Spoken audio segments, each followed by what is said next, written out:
நல்லா மூச்சு இழுத்து விடுங்க. கண்ணை காட்டுங்க.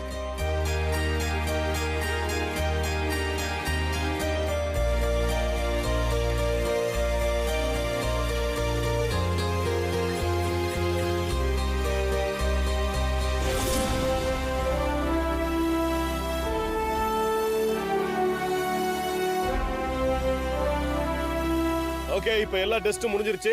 பிசிக்கல் டெஸ்ட்ல நீங்க எல்லாருமே பாஸ் தான். டோப் டெஸ்டுக்கான ரிசல்ட் நாளைக்கு தான் தெரியும். இப்போ நீங்க வீட்டுக்கு போயிட்டு நாளைக்கு வந்து எல்லாரும் இங்க அசெம்பிள் ஆயிடுங்க. உங்க எல்லாருக்கும் டோப் டெஸ்டோட ரிசல்ட்டை கொடுப்போம். அதுல பாஸ் பண்றவங்க எல்லாரும் ஸ்ட்ரைட்டா நேஷனல் டீமுக்கு போயிடலாம். நேஷனல் டீமுக்கு போனதும் மறுநாளே உங்களுக்கு நேஷனல் காம்படிஷன் நடக்க இருக்கு. நல்லா பண்ணடா.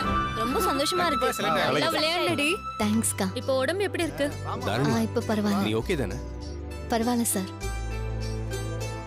லேசாதான் காய்ச்சல் அடிக்குது. ஒன்னும் பயப்படாம இரு, சரியா? வீட்டுக்கு போய் நல்லா தூங்கி ரெஸ்ட் எடுத்தா விடியறதுக்குள்ள உனக்கு உடம்பு முழுசா குணமாயிடும். போலாமா சரிக்கா. சார்? போலாமா சார்?